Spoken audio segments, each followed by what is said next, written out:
शुद्धेभ्यः ओम नमः शुद्धेभ्यः ओम नमः शुद्धेभ्यः। अहिंसा परमो धर्म की। आचार्य गुरुवर श्री ज्ञान सागर मुनि महाराज की।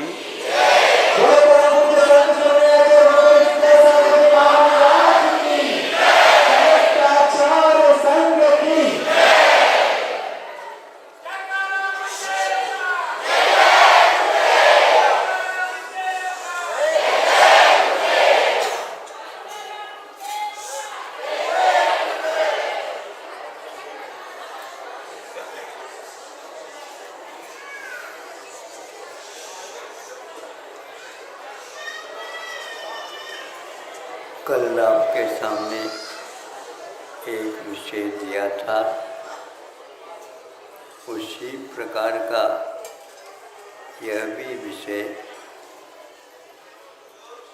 अलग होकर के भी उससे अवश्य संबंध रखता है।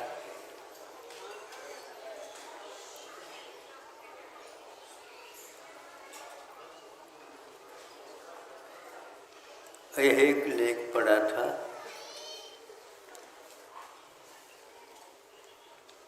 एक जज है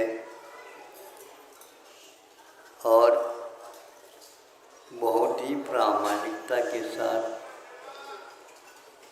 न्याय करने में कुशल थे। सब लोगों को उनके न्याय निर्णय का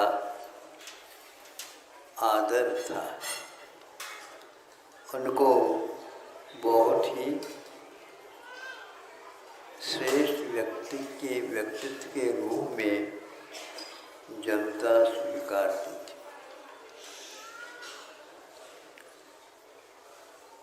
एक ऐसा ही उलझा हुआ विषय उसके सामने आता है। उसके विषय में उसने काफी परिश्रम करके घोषणा तैयार की थी।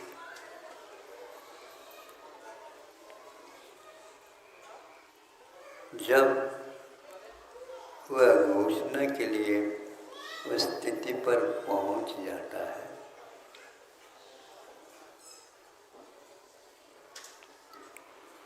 तो बस चालू करना था।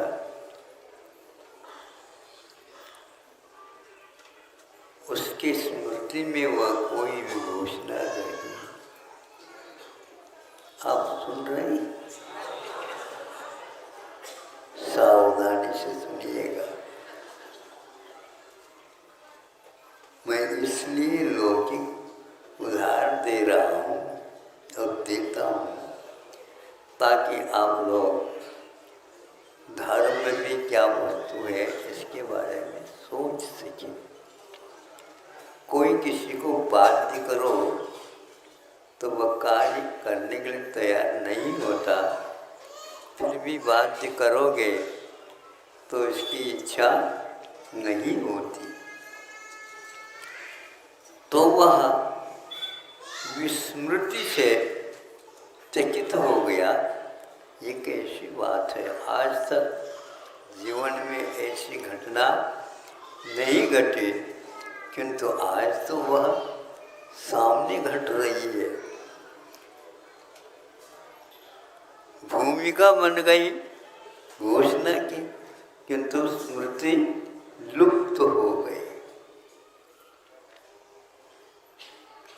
फिर इसके उपरांत दूसरे केस की अपेक्षा हमने उसको प्रकारांतर से किसी को ज्ञात न हो, इस प्रकार दूसरे काम करके उस दिन घोषणा के बारे में, निर्णय के बारे में उसका मन थोड़ा सा हतोत्साहित जैसा हो गया। जज होकर के हतोत्साहित होना ये भी मायना रखता है। प्रतिभा संपन्न विद्यार्थी हो, विश्वविद्यालय में उसका अधिकार हो, प्रसिद्धि हो, आज तक वह प्रथम श्रेणी में आने वाला लड़का और यदि उसके स्थान पर दूसरा कोई आता है तो उसको उससे कभी वैर या द्वेष नहीं होता, किंतु आखिर क्या कमी रह गई जो मैं निकल नहीं पाया।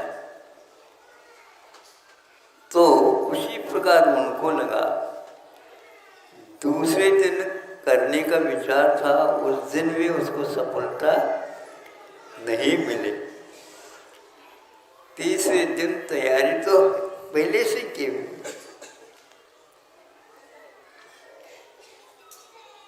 उस दिन भी जाता है तो उस दिन भी उसको विस्मय होता है, स्मृति भंग होती।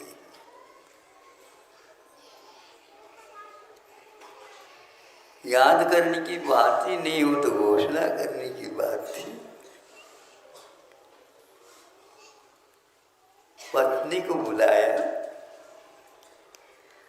ऐसी घटना घट रही है 3 दिन से। पत्नी तो वकील भी नहीं और जजमेंट देने की तो बात ही नहीं, लेकिन वो कहती है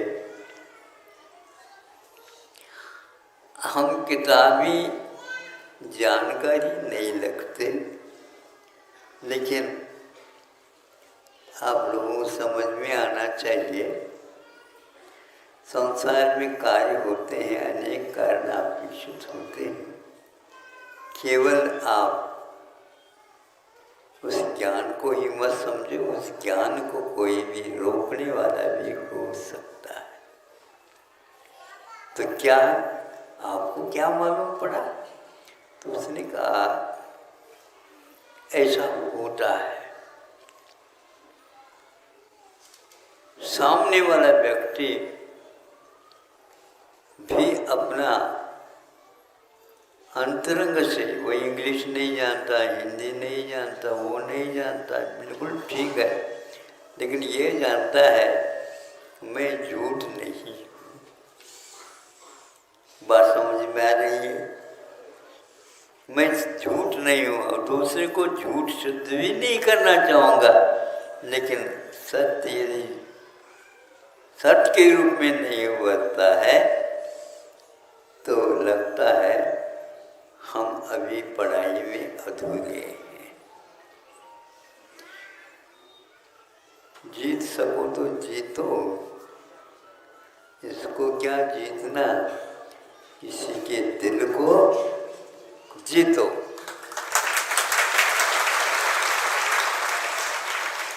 हमारी विजय और हमारी हार ये निश्चित है। ऐसे घने कर्म किए हैं, सघन कर्म हैं, इसमें कोई संदेह नहीं, किंतु उसके विपाक के बारे में जब सोचते हैं, ग्रंथों के प्रति अपने आप ही बहुमान हो जाता है। वर्षों पूर्व केवली भगवान ने, तीर्थंकरों ने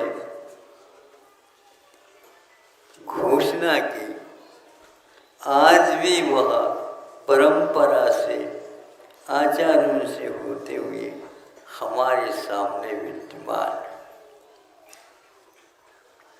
बहुत आस्था के साथ आप लोग यहाँ पर शास्त्र दान की अपेक्षा से सोचते हैं। क्या सोच रहे? नहीं, जिनवानी है यह जिनेंद्र भगवान के द्वारा बताया हुआ मार्ग,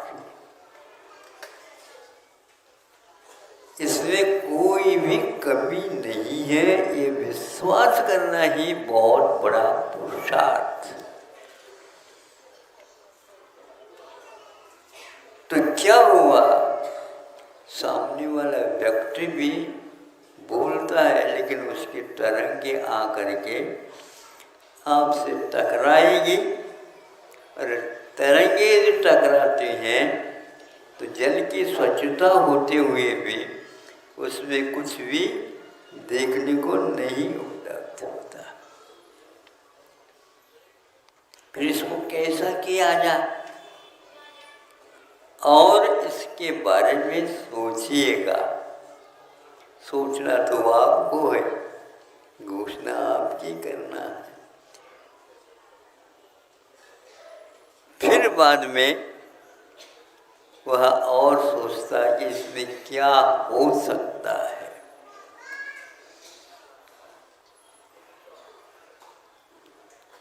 कहीं कहीं पर तो बहुत ही कम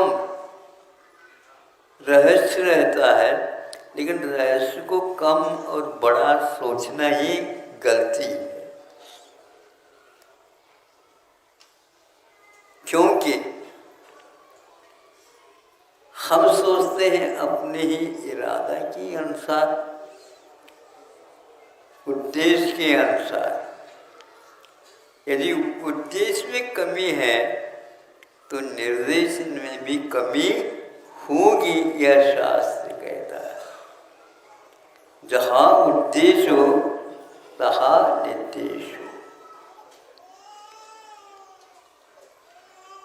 हमारे उद्देश्य में कोई कमी नहीं होते हुए भी सामने वाले व्यक्ति के उद्देश्य में यदि कमी है तो वह हमारी कमी मानी जाएगी, क्योंकि हमें उसके ऊपर पूर्ण विश्वास नहीं करना चाहिए। क्योंकि वह गृहस्थ है, क्योंकि वह धन के प्यासा है, आदि आदि कई बातें हो सकती हैं। इसलिए पहले की पंचायत और आज की यह न्याय की पद्धति में बहुत अंतर है। ये स्वयं सब लोग महसूस कर रहे हैं। इसमें अनुकरण नहीं होता,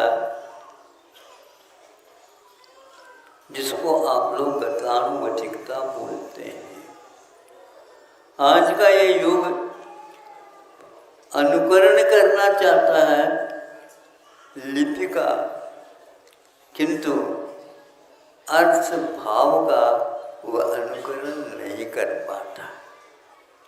इसलिए हमें यही कहना चाहिए। कोई भी ऐसा एक बिंदु है, बताते हैं, हमने तो पढ़ी नहीं, लेकिन जैसे संपादक महोदय अंत में ये कह देते हैं, इस पत्रिका में जो कोई भी विषय आए हैं, भिन्न भिन्न तरह के, इसका मैं संपादन कर रहा हूँ, किंतु यह प्रामाणिक है या अप्रामाणिक है मैं कहना नहीं चाहता।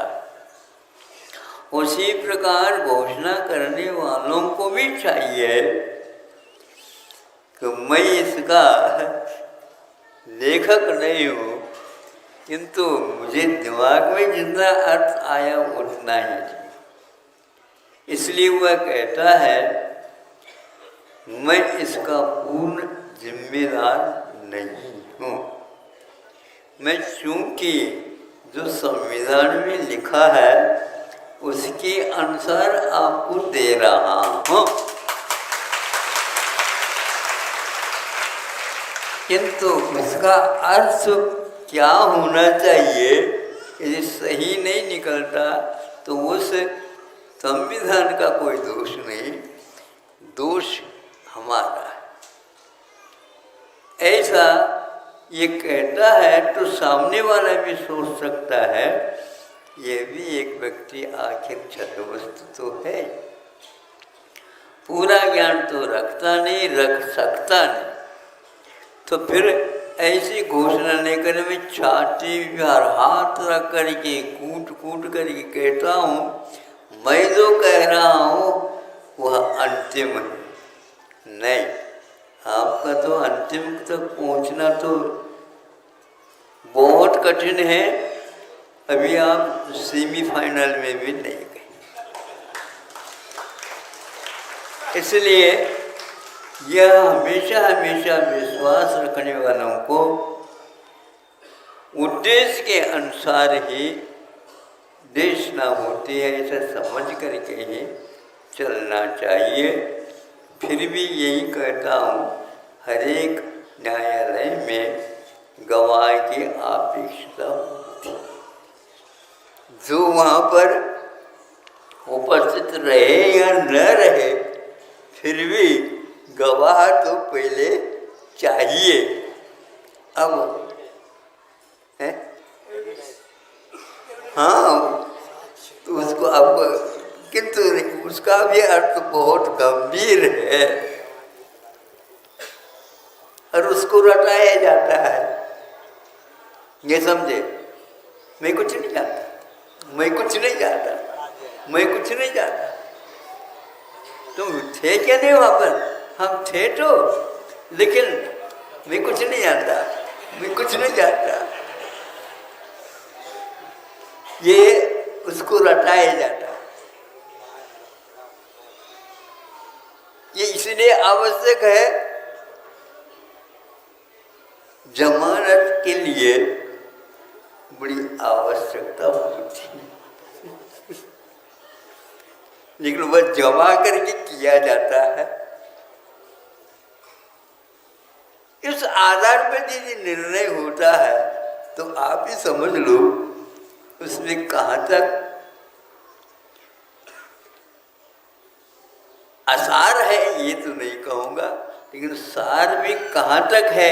ऐसे कहने से सार के भी अनुपात अपने आप हो जाते हैं। ज़्यादा तो नहीं कर सकता, आपकी स्वतंत्र सत्ता है और मेरी भी सत्ता स्वतंत्र है। फिर भी आप सुनने के लिए बैठे तो हमने सुना दिया, समय आपका हो गया। माँ मतलब पत्नी की बात पर आज उनको थोड़ा सा भरोसा हो गया कि दुनिया के न्याय हमारे ऊपर ही सब नहीं है, उनका अस्तित्व भिन्न है, मेरा भी अस्तित्व भिन्न है। तो 3 दिन विस्मृति का होना दूसरा कोई कारण अवश्य है, उसको आप लोगों को खोजना है। सर्वज्ञ के दृष्टि में तो वह आ चुका है। अहिंसा परमो